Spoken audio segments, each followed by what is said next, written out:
कौन से मुद्दे हावी हैं, चाहे हम ड्रग्स की बात करें। और ऐसा सुनने में भी आ रहा है कि पंजाब और राजस्थान से जो सटी इलाके हैं वहां ड्रग्स की लत युवाओं में आ रही है। क्या ये चुनाव का एक बड़ा मुद्दा हो सकता है? क्या ट्रैफिक चालान की जब हम बात करें तो उससे लोगों में खासी नाराजगी है। रोजगार को लेकर किस तरह के हालात है हरियाणा में, पिछले 5 सालों में क्या स्थिति रही, क्या बेरोजगारी बढ़ी है हरियाणा में, क्या खट्टर सरकार के पास ऐसा कुछ है जिस पर जनता ताली बजा सके। हरियाणा में लड़ाई जाट वर्सेस नॉन जाट हो चुकी है। मेरे हिसाब से ये मुद्दा पूर्णिमा बहुत पीछे छूट गया है, क्योंकि जाट वर्सेस नॉन जाट की लड़ाई एक तरह से एक प्लेटफॉर्म था जिसके बेस पे बीजेपी सत्ता में आ गई।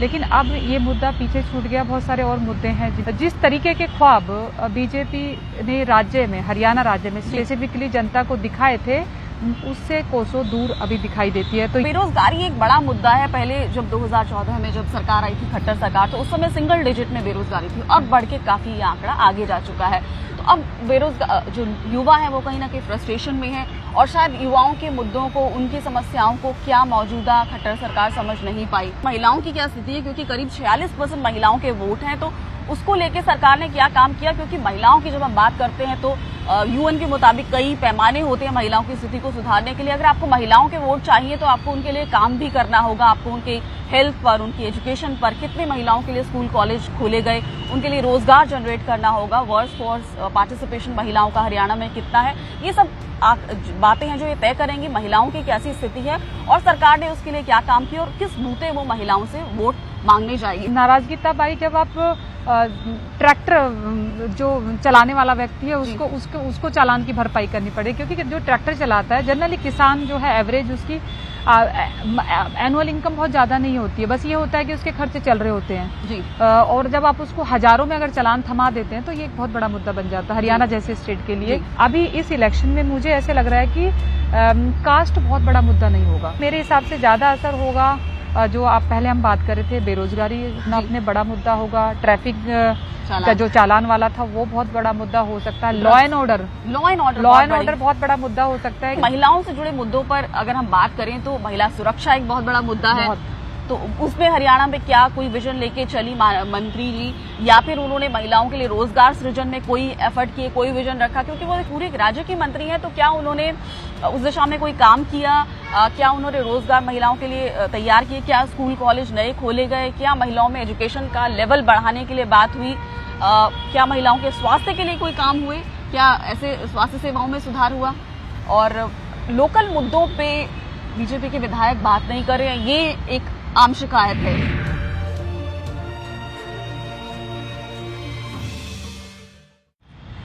नमस्कार, आज के कार्यक्रम में आप सभी का बहुत बहुत स्वागत है। मैं हूं पूर्णिमा शर्मा और मेरे साथ मौजूद है वरिष्ठ पत्रकार सीमा गिल। और आज हम चर्चा करने जा रहे हैं हरियाणा विधानसभा चुनावों में क्या मुद्दे हावी हैं। हरियाणा विधानसभा चुनावों में 90 सीटों के लिए वोट डाले जाएंगे। हरियाणा विधानसभा चुनावों में कौन सी सीटें हैं जिन पर नजर होनी चाहिए, कौन से हाई प्रोफाइल सीट्स हैं, इसके अलावा कौन से मुद्दे हावी हैं, चाहे हम ड्रग्स की बात करें। और ऐसा सुनने में भी आ रहा है कि पंजाब और राजस्थान से जो सटी इलाके हैं वहां ड्रग्स की लत युवाओं में आ रही है। क्या ये चुनाव का एक बड़ा मुद्दा हो सकता है? इसके अलावा क्या ट्रैफिक चालान की जब हम बात करें तो उससे लोगों में खासी नाराजगी है। रोजगार को लेकर किस तरह के हालात है हरियाणा में, पिछले 5 सालों में क्या स्थिति रही, क्या बेरोजगारी बढ़ी है हरियाणा में। और विकास के नाम पर अगर हम बात करें तो क्या वहाँ की सड़कों की बात कर लें या हेल्थ सर्विसेज की बात कर लें या एजुकेशन की बात करें तो कितने नए स्कूल कॉलेज खोले गए।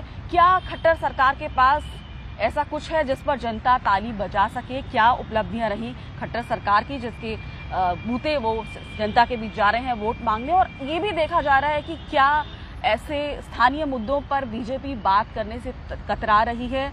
क्या बीजेपी के नेता हरियाणा विधानसभा चुनावों में लोकल मुद्दों पर बात ना करके ऐसे मुद्दों पर बात करें जो कि शायद नेशनल पॉलिटिक्स का हिस्सा है? इस पर चर्चा करने के लिए सीमा गिल वरिष्ठ पत्रकार हमारे साथ मौजूद हैं। सीमा, आप लंबे समय से हरियाणा को कवर कर रही हैं, वहाँ के चप्पे चप्पे से एक तरह कहें तो आप वाकिफ हैं, आपकी वहाँ की राजनीति को समझती हैं। आपसे मैं जानना चाहूंगी, जो सबसे हरियाणा की जब हम बात करते हैं सबसे पहला ये सवाल आता है कि क्या इस समय हरियाणा में लड़ाई जाट वर्सेस नॉन जाट हो चुकी है? नहीं, अब मेरे हिसाब से ये मुद्दा पूर्णिमा बहुत पीछे छूट गया है, क्योंकि जाट वर्सेस नॉन जाट की लड़ाई एक तरह से एक प्लेटफॉर्म था जिसके बेस पे बीजेपी सत्ता में आ गई, लेकिन अब ये मुद्दा पीछे छूट गया। बहुत सारे और मुद्दे हैं जिन पर मेरे हिसाब से ये चुनाव लड़ा जाएगा, और उसमें सबसे बड़ा मुद्दा जो मुझे लग रहा है वो जनता की जो आम ज़रूरतें हैं, उनकी जो आम परेशानियां हैं, उनसे जुड़ा हुआ है। क्योंकि बहुत सारे लोग हैं जो बीजेपी जब सत्ता में आई थी तो उनके बहुत सारी उम्मीदें सरकार से बंधी थी। उनको लग रहा था कि कांग्रेस और आईएनएलडी के ऑप्शन में एक नया अपॉर्चुनिटी उनको मिली है बीजेपी सरकार, तो वो उनके लिए बहुत बेहतर करेगी। लेकिन अगर मैं व्यक्तिगत तौर पे या एज ए जर्नलिस्ट के तौर पे आकलन करती हूँ तो मुझे ऐसे लगता है कि जिस तरीके के ख्वाब बीजेपी ने राज्य में, हरियाणा राज्य में स्पेसिफिकली जनता को दिखाए थे, उससे कोसों दूर अभी दिखाई देती है। तो ये अपने आप में बीजेपी के लिए भी चैलेंज है, और जो जनता है वो इनको कहीं ना कहीं ध्यान में रख के इस बार वोट करेगी। तो क्या अब जिस तरह हम बात करें कि ड्रग्स बहुत बड़ा टॉप इशू कह रहे हैं उभर कर आ रहा है हरियाणा के विधानसभा चुनावों में, युवाओं में ड्रग्स की लत लग गई है, और ये भी कहा जा रहा है कि शायद बेरोजगारी भी उसकी एक बड़ी वजह है। बिल्कुल, यूथ अपने आप में बहुत बड़ा मुद्दा है।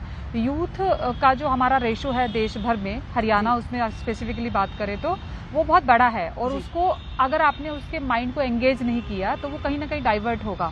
आज की डेट में आपके पास सोशल मीडिया बहुत बड़ा टूल्स है जो नेगेटिव इन्फ्लुएंस कर सकता है आपके यूथ को, तो सरकारों को चाहिए कि उस पर फोकस करें। लेकिन अनफॉर्चुनेटली हो ये रहा कि किसी भी सरकार को ये मुद्दे दिखाई नहीं दे रहे हैं, और इस पर किसी भी तरीके से काम नहीं हो रहा जिस तरीके से युवाओं के लिए काम होना चाहिए। तो जब माइंड डाइवर्ट होगा तो वो नेगेटिविटी की तरफ अट्रैक्ट अगर होता है तो नो डाउट उसमें, क्योंकि पंजाब में पहले एक बहुत बड़ा इशू था और उसका इन्फ्लुएंस कहीं ना कहीं हरियाणा में आ गया है, राजस्थान से जो सटा हुआ इलाका है। तो स्टेट के लिए ये बड़ा मुद्दा है कि युवाओं को किस तरीके से आप सकारात्मक रूप से समाज या स्टेट की जो डेवलपमेंट है उसकी भागीदारी में इन्वॉल्व करें। तो बेरोजगारी एक बड़ा मुद्दा है। पहले जब 2014 में जब सरकार आई थी, खट्टर सरकार, तो उस समय सिंगल डिजिट में बेरोजगारी थी, अब बढ़ के काफी ये आंकड़ा आगे जा चुका है। तो अब बेरोजगार जो युवा है वो कहीं ना कहीं फ्रस्ट्रेशन में है, और शायद युवाओं के मुद्दों को, उनकी समस्याओं को क्या मौजूदा खट्टर सरकार समझ नहीं पाई, और उनके लिए उस तरह से नीतियां नहीं बना पाई। क्योंकि हाल ही में कुछ भर्तियां निकाली गई थी, कुछ वैकेंसीज निकाली गई थी जिनके लिए काफी संख्या में लोगों ने अप्लाई किया था, उससे कई गुना ज्यादा।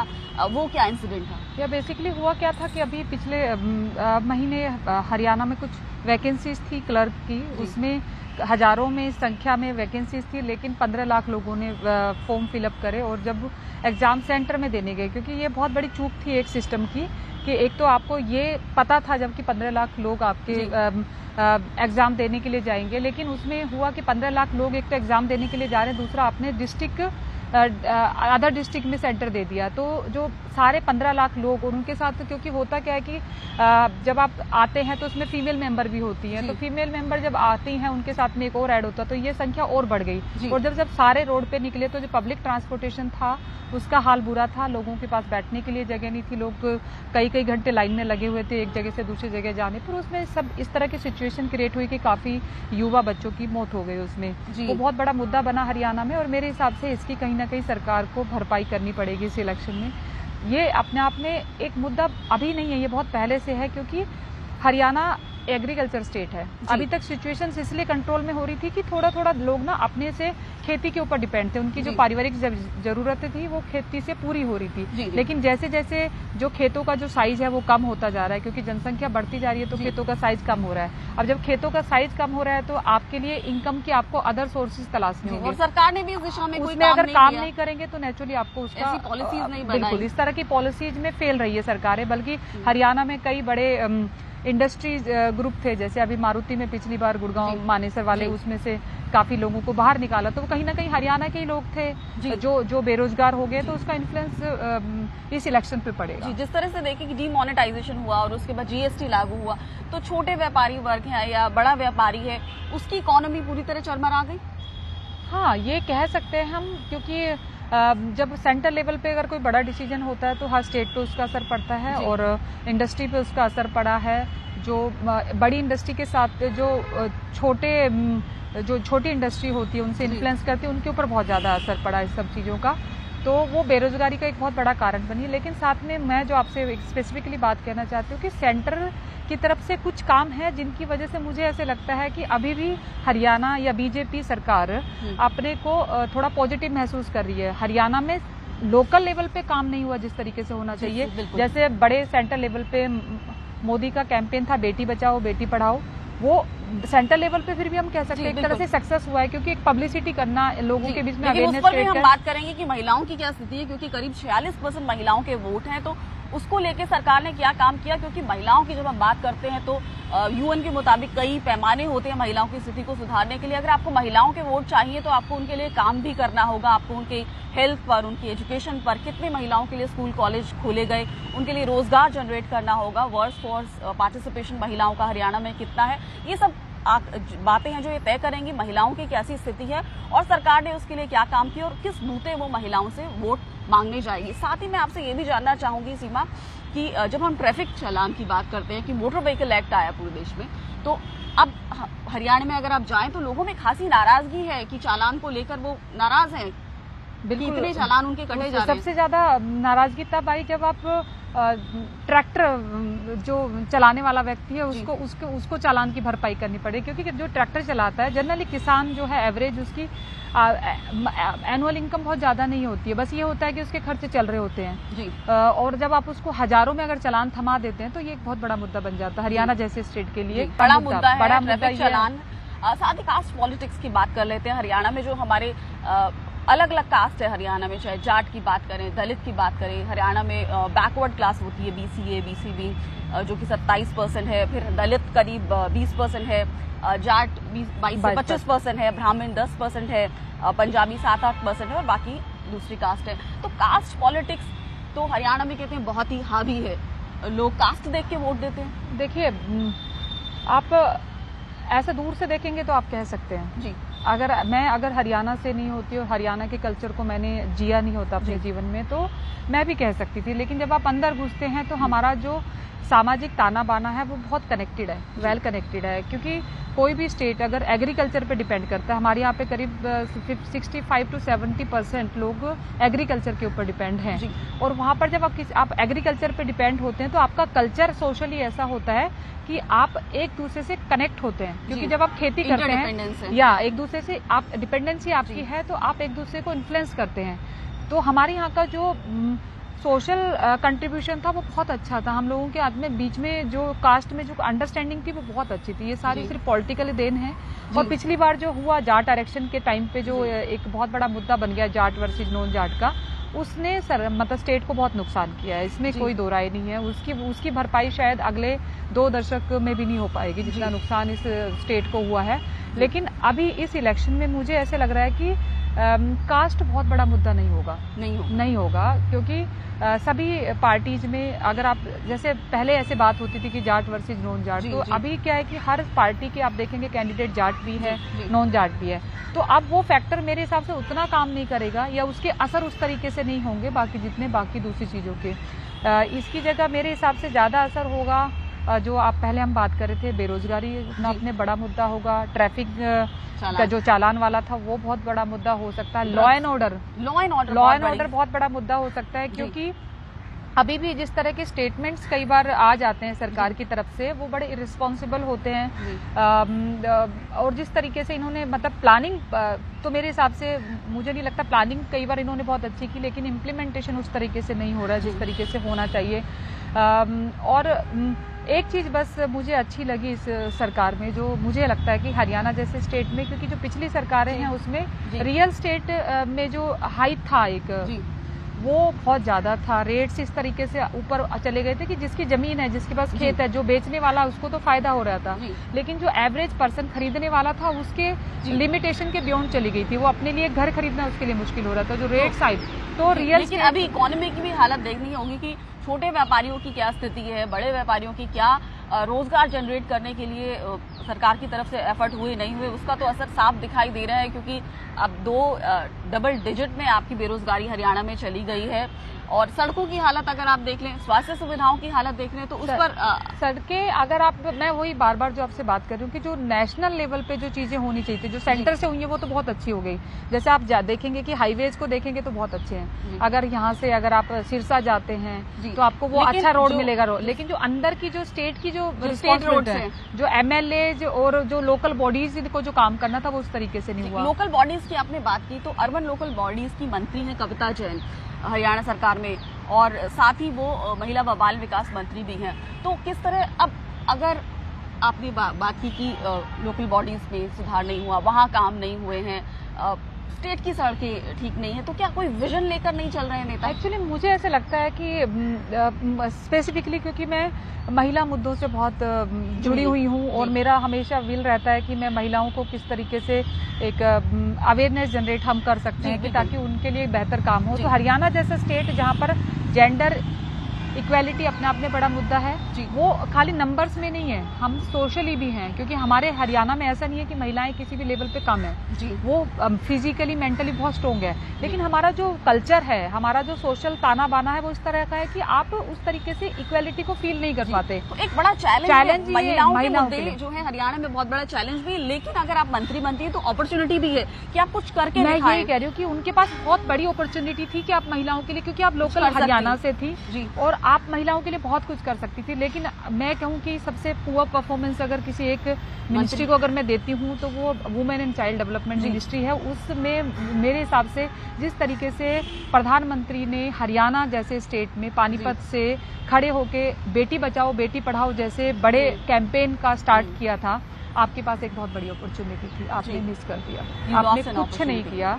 और मुझे लगता है कि जब आपके पास बिल्कुल आप मिनिमम पे होते हैं तब आप पे मैक्सिमम करने का चांस होता है, तो आपका ग्राफ बहुत बड़ा हो सकता था, लेकिन नहीं हुआ। क्योंकि महिलाओं से जुड़े मुद्दों पर अगर हम बात करें तो महिला सुरक्षा एक बहुत बड़ा मुद्दा है, तो उसमें हरियाणा में क्या कोई विजन लेके चली मंत्री जी, या फिर उन्होंने महिलाओं के लिए रोजगार सृजन में कोई एफर्ट किए, कोई विजन रखा? क्योंकि वो पूरे राज्य की मंत्री हैं, तो क्या उन्होंने उस दिशा में कोई काम किया? क्या उन्होंने रोजगार महिलाओं के लिए तैयार किए? क्या स्कूल कॉलेज नए खोले गए? क्या महिलाओं में एजुकेशन का लेवल बढ़ाने के लिए बात हुई?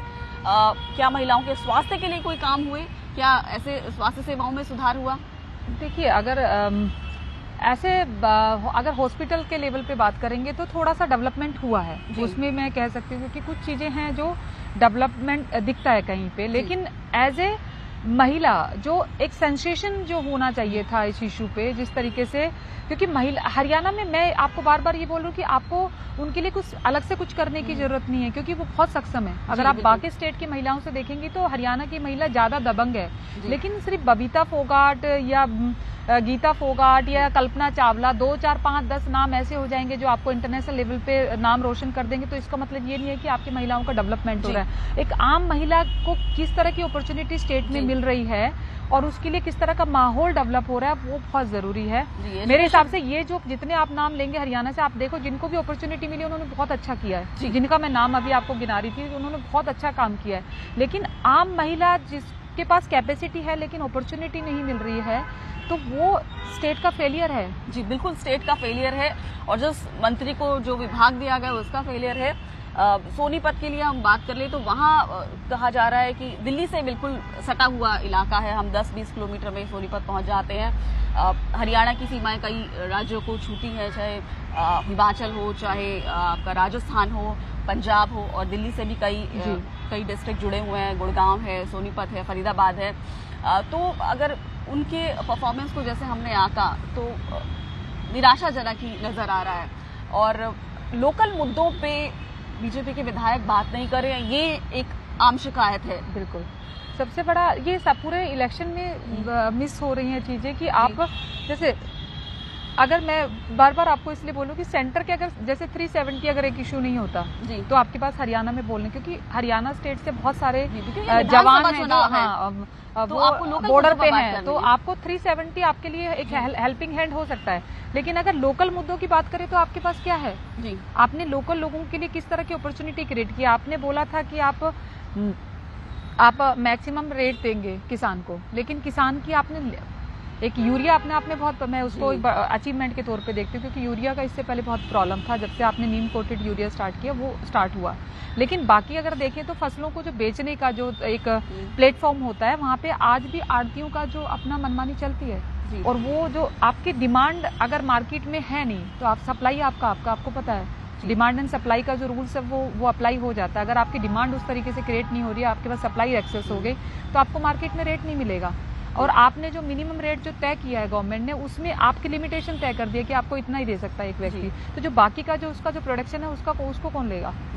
और सबसे बड़ा दुर्भाग्य ये हरियाणा नहीं, पूरे देश में मैं बात कर सकती हूँ, किसानों की हालत आज की डेट में इतनी बुरी है। और हरियाणा में इसलिए चिंताजनक है क्योंकि हरियाणा में एक एग्रीकल्चर बेस्ड स्टेट है जो उसमें हरियाणा विधानसभा चुनाव में हरियाणा की बात करें, हरियाणा के किसानों की बात करें कि वो किस स्थिति में? बिल्कुल, जैसे अभी ये बहुत बड़ा मुद्दा है कि आप किसानों को कब ऐसा मौका मिलेगा। जैसे बाकी सारी जगहों पे आप देखेंगे, किसी भी प्रोडक्शन हाउस को देखिए, वो अपना प्रोडक्ट बनाते हैं तो मार्केट में बेचने के लिए अपना रेट खुद तय करते हैं, उनकी कॉस्टिंग क्या है, उसके बाद उसमें प्रॉफिट ऐड करके वो मार्केट में बेचता है। लेकिन किसान एक ऐसा अकेला है जो कुछ भी करे, लेकिन उसको ये हक नहीं है कि वो मार्केट में किस रेट में, मार्केट से उसको क्या रेट मिल रहा है बस उसको देना होगा। ये दुर्भाग्यपूर्ण है जी। तो वोटर के पॉइंट ऑफ व्यू से अगर हम बात करें तो ये हरियाणा विधानसभा चुनाव है, विधानसभा चुनाव जिसमें लोकल मुद्दों पर बात होनी चाहिए, जिसमें राज्य पर बात होनी चाहिए, जिसमें वहाँ की रोजगार पर बात होनी चाहिए, वहाँ की ऐसी समस्याएं जो वहाँ के अगर कोई विधायक है तो वहाँ की वो विधानसभा क्षेत्र को रिप्रेजेंट कर रहे हैं और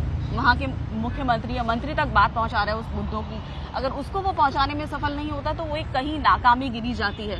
इसलिए मैं बार बार कहती हूँ कि आप एज ए वोटर, मुझे लगता है कि हमें ये ध्यान रखना चाहिए कि आप जब भी वोट करें तो आप पार्टी को ना देख के कैंडिडेट को देखें। अगर आप एक अच्छे कैंडिडेट को वोट करेंगे तो अगली बार पार्टी ये सोचेगी कि मुझे अच्छा कैंडिडेट रखना है, क्योंकि आपका जो कैंडिडेट होता है वो आपका रिप्रेजेंटेटिव होता है सरकार के बीच में। अगर उसकी विल है कि वो समाज के लिए कुछ करे तो वो आपकी बातों को सुनेगा। और उसमें क्योंकि इच्छा शक्ति भी होनी चाहिए ना, अगर किसी कैंडिडेट में इच्छा शक्ति नहीं है कि वो समाज के लिए कुछ करे तो वो चाहे कितनी भी भारी वोटों से जीत जाए वो कुछ नहीं करेगा। लेकिन अगर आपके अंदर विल है कि मुझे समाज की भलाई के लिए कुछ करना है, तो सबसे पहला जो मुझे लगता है क्राइटेरिया आपको ये देखना चाहिए एज ए वोटर कि आपका जो कैंडिडेट है उसमें विल कितनी है समाज के लिए कुछ करने की।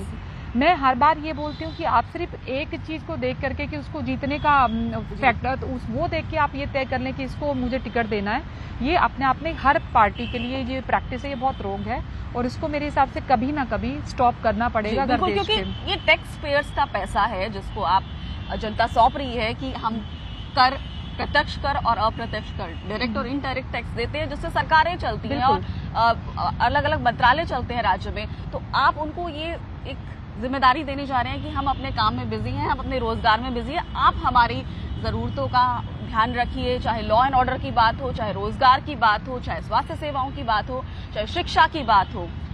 तो बहुत बहुत शुक्रिया सीमा गिल, वरिष्ठ पत्रकार, हमसे बात करने के लिए और हरियाणा विधानसभा चुनावों पर चर्चा करने के लिए।